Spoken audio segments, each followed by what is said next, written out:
What's up, YouTube? It's Ask the Young One with CreateHigherVibrations.com. Hope everybody's doing well. I wanted to make a video because it comes up a lot, and it literally became my entire lifestyle, and it actually was the number one thing that actually probably helped in my healing from these narcissistic and toxic people. And so I wanted to share a little bit how this helped me. And I use it also in my coaching with people and introduce it to them because of the tremendous effects that it has on how we handle things, how we go about reacting to things versus responding to things, how we go about taking on things that are projected onto us, how we go about understanding our bodies and how our bodies are reacting when these things are projected onto us, and recognizing whether or not they're ours to deal with or if it's theirs to deal with. And before I get into that, I do want to mention that I do one-on-one coaching. I work with people that have went through toxic relationships, people who are in toxic relationships, and really the goal of the coaching is to bring a different perspective to you, bring different tools to you that you may not be aware of, and give you a more of an outside view of what's happening that you might not be able to see.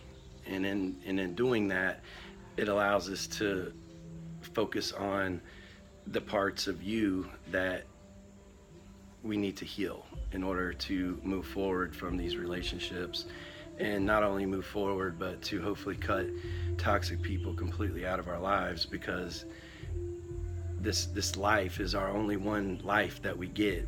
There's no do-overs. So the more time we spend in misery and in pain, and we're choosing to suffer from that misery and pain, then the less of an enjoyable, happy experience that we call life that we get to have. So that's one reason, that I focus solely on on the survivors of the abuse rather than the abuser, because we can't change the abuser. We can't change anybody. All we can do is help and change ourselves, because this is our journey. This is your journey, not the abuser's journey. This is your journey. So it's very important to understand these things, and truly to get to that point, we really have to raise our own awareness, and we have to understand why these relationships create so much pain. And from what I gathered in my experience and working with other people, it's an absolute dead on to work with others and figure out what is being triggered by the abuser, or the things that the abuser has been able to bring up within the survivor or within the other person. And that usually is a good sign of a much deeper issue within the person. And I like to point it out that narcissists and toxic people and sociopaths really like to project, which we all know they project. They really like to project their own pain onto others.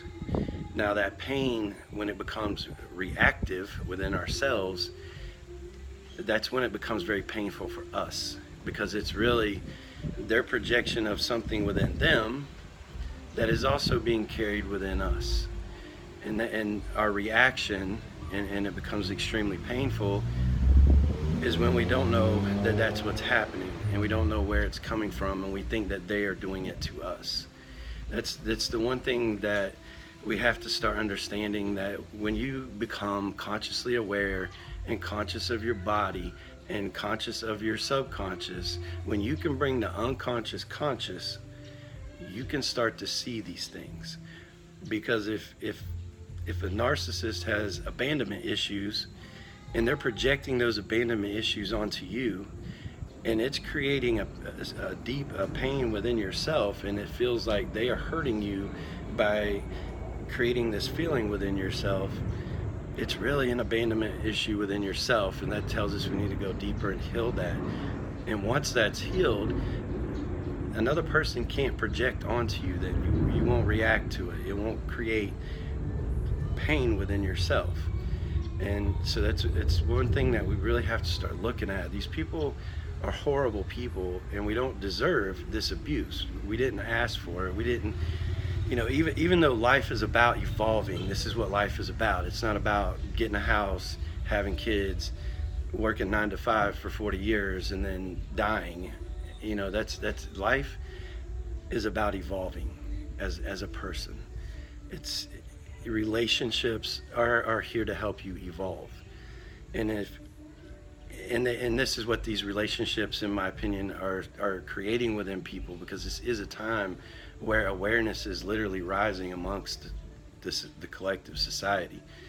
And it's literally happening to us because this is our own divine self calling onto us to heal these parts within ourselves that these people are showing us.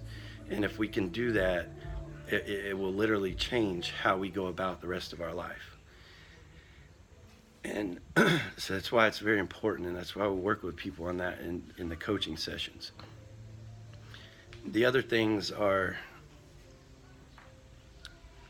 see, I lose my train of thought because I really just talk. I really just come on and be as raw as I can, because even with working with people and even dealing in moment to moment, you don't know what you can't plan for that. The only way you can plan for that is if you're trying to project your own stuff onto somebody. So it really, you can lose track, and that's all right. So keep it authentic.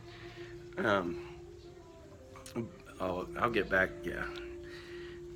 But the thing is that I work with people on is really just beginning mindfulness. A lot of people are not aware of mindfulness and how important mindfulness is and how important mindfulness can be. And mindfulness, what it allows us to do is it allows us to take what we're feeling in that moment and bring it to our awareness and literally ask ourselves, where is this coming from? And that allows us to recognize it, to see it, to understand it, and to let it go. And each time this happens more and more, eventually it's going to be gone, and we won't be able to be triggered by another person's abandonment issues or another person's low self-esteem being projected onto us, or another person's complete lack of unlovableness because of their own self. They can't project that onto us anymore. Once we begin to heal these things, and we start to do that through mindfulness and becoming aware of what we're feeling and how we're feeling it. The other things that mindfulness can do for us, and it helped me a lot in the beginning, because I do have a child with this person, and as many of you probably know, it's not easy, because when you start dealing with your child and these people are constantly projecting onto you their crap, and they literally start trying to change how you think, all that good crap, mindfulness will stop that. Mindfulness will stop your reaction to them, because any reaction to them is not a good reaction, pretty much. I mean, it simply is to fulfill their own agenda, and you will get absolutely nowhere.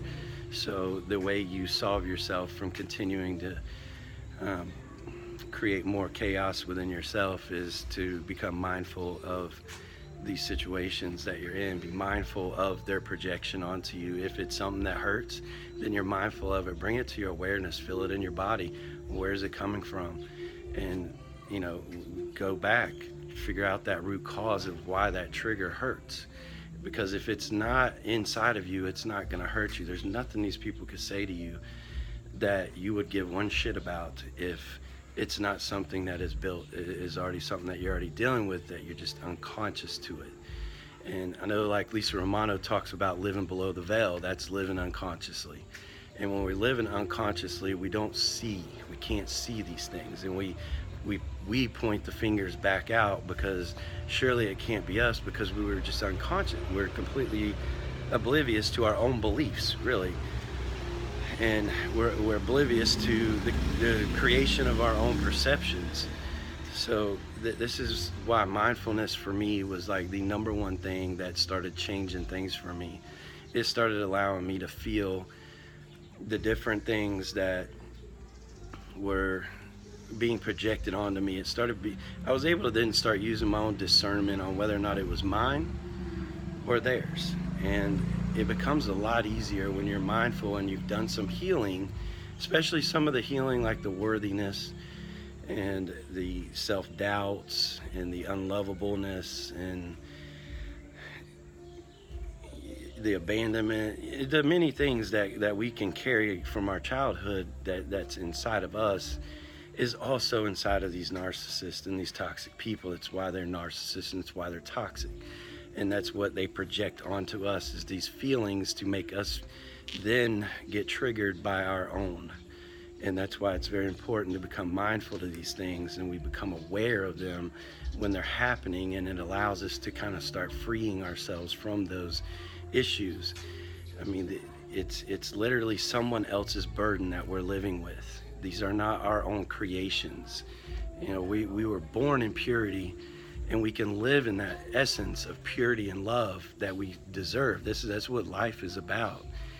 And that's what relationships will teach us. They will teach us these things. They will reflect to us the things that we need to learn about ourselves.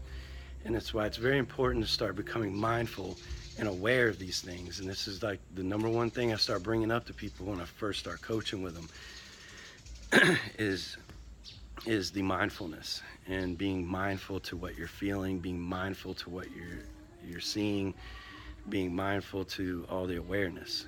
And so, oh yeah, bleh. But that's the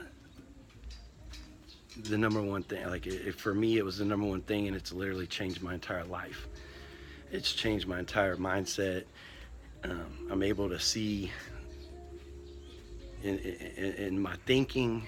I'm able to see if it's mine or if this is an old belief that I need to go through and take out of my system. So therefore, mindfulness shows me this belief doesn't work for me, so I need to create the belief that will work for me to get me to where I need to be in life, or to how I want to be in life.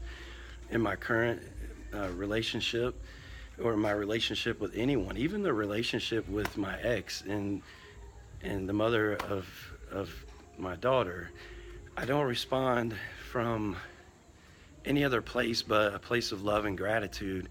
And that's something that they don't understand, but that's how I roll, because that's what keeps me in a happy, in a joyful life, and it doesn't allow them to steal that from me. And that's what mindfulness will do. Mindfulness will allow you to determine how you react to life, and it will do that by staying in the moment. It allows you to bring yourself back to the moment, helps tremendously with anxiety.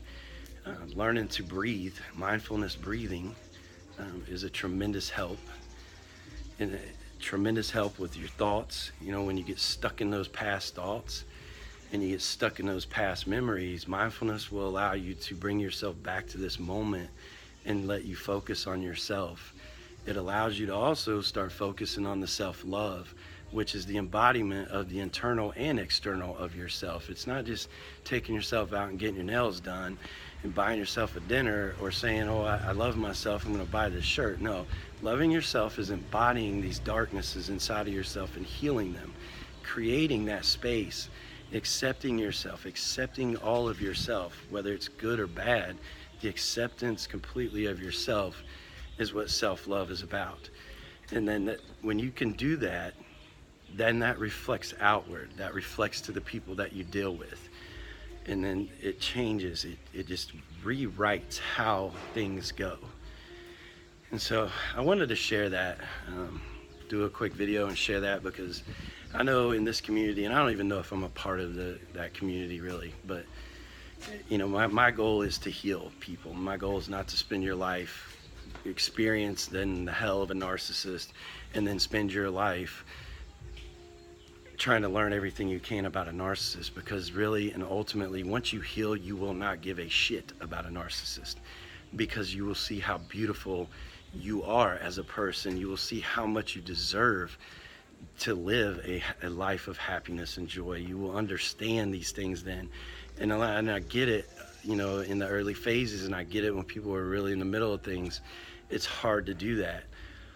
but at some point it's got to click in the head that until you can turn this focus and help yourself, it really, these people will control your life. It's going to control you. You know, these emotions will control you until you get them in check. And the only way to get them in check is to grow. And that's why I said, you know, the relationships are a beautiful way of self-mastery, to master the oneself. And only you know within yourself what's important to you. So, you know, it's beautiful to, I can tell you it's a very beautiful thing to go through your whole life. Me personally, I was probably 38 years old, ending my second marriage with a toxic person. And I went about this to heal myself. I reflected. I used mindfulness to show me how to heal what was mine, how to change my entire mindset, how to open my heart to life. And that's, in return, just open the doors down the road for many other things. I mean, I don't know if it's a fast track or what it is, but we're going to go at your own pace with this. You know, a lot of people will tell you, oh, it takes 2 years. It could take a lifetime. It will take as long as you need it to take, and as long as you allow it to take. You start putting in the work on yourself and self-development, it's going to go as quick as it needs to go. And you will be amazed at how things can start changing once you start healing some of these things within yourself. And, you know, again, going back to the reflection of it, you know, it allows you to move forward in life with somebody that you grow together. That's what relationships are about. It's about self-mastery, and when two people come together, they can master that as one. And you don't have to worry about all the other crap that you've probably experienced in these toxic relationships.